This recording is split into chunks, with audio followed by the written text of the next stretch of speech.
one, let's go. Nothing doesn't matter, bakit mo ikaw? Sa abot ng aking makakaya, lahat ng kamay ay abutin. Sa bawat ngiti at luha ng iba, kahit kanano kahirap, laging tutulong din. Kasama ang mga tunay na nagmamalasakit, mga taong tapat handang mag-alay. Sa bawat pagsubok walang umaatras, ang puso'y handang mabigay. Sa Bigong Part of Love, tayo sama-sama. Si Bartoby nandyan, gabay at tanglaw. Bawat kwento ay puno ng pagmamalasakit, tulong sa kapwa hindi matitinag. Laging handa, laging Hello guys, magandang gabi po. Meron po ako isang, may inilapit po sa akin na isang katulad natin mga kababayan na ako dating OFW na medyo nagkaroon siya ng pakinggan natin ang kwento ng buhay niya. Come on, samahan niyo po ako. Magandang gabi po. Magandang gabi, kuya. Ano po? Ako po si B. Pardo. B. Pardo Vlog. Isang, the picture being charity vlogger. Magkasama kayo ate? Ikaw yung, saan ka po nag-work? Nag-work ka? Dati po ako OFW sa Kuwait. Dati kang OFW sa Kuwait. Wala pa ako kasi kung saan nila asawa ko. Ano nangyari kay kuya?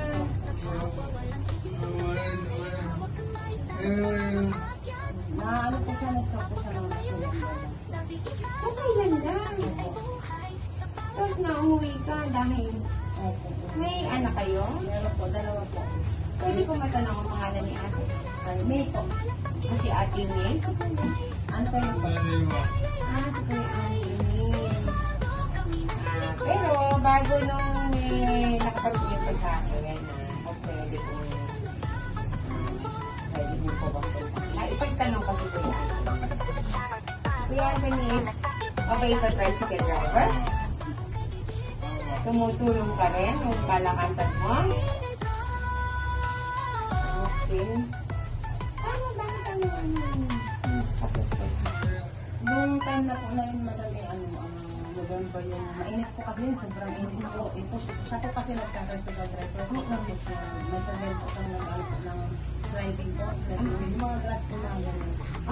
Tapos nung pagka-uwi daw po niya, naglaba pa siya. Tapos that time po, pagkatapos na maglaba, may nakita po sa pasahero. Tapos pinik up po. yung pagpagpas niya, habang nagmamanong siya, doon siya bumagsak.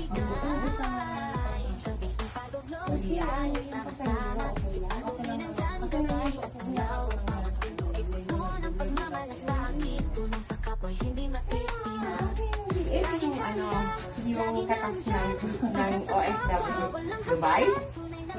Kuwait? Ang galing. Ilang taon ka na gano'n na mag-success ka? So, kahit gusto mo bumalik, walang mag-aalaga kay Kuya Anthony, tsaka sa ilang taon ng anak mo? Yung pangalan ko sa Yung inaano mo, no?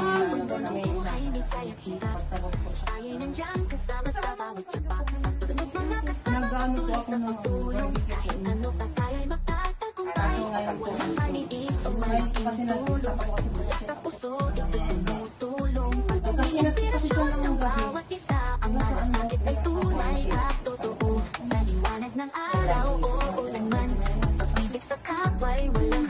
So, itong tricycle hindi na Hindi po sa amin yan, madam. Ay, hindi sa father ko po. Sa atin. Nabenta ko na sa amin. ibenta nyo yung tricycle nyo like pero hindi ka naman May nanay lang po. eh, sino na yung Gamit ang father ko po. Sama ko lang Okay. Hindi naman po. So, hindi rin pwede natin halimbawa kung aalis si ate ulit, kung aalis ka ulit para mag-isip na nag-ibab ka siya, is hindi mo mag-iwan. Wala po na kahit para sabihin natin yung mga anak mo kailangan mo naman natin para makapag-abroad. tricycle. No? Wala eh, kailangan ko ng pera pang ano sa kanya.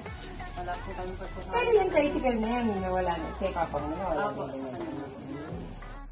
Nakang ganyan na lang siya. Hindi po, pinapasada po niya yan, yung father ko. Ay, sa Papa mo.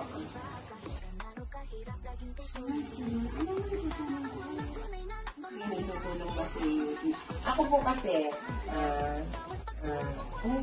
mayaman lang talaga ako. Gusto ko lahat tulungan. Pero, hindi pinakailangan. Kaya, naabot na aking mga Ayaw na. Ako na. Yan ang sabi-sabi.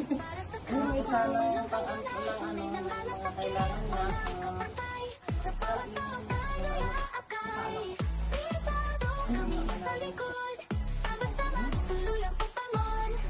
ano kasi talaga. Nagsilatin talaga. Tapos yung pang ano yung kaya ang umaga yung... Kasi po dati po kasi yung umaga ko yung nakataan. Ay mamihan pa ako Mga kwento ng buhay, lisay at hirap. Ay nandiyan kasama sa bawat tapak. At mga kasama patuloy sa pagtulong. Ang tanong at tayo magtatagumpay.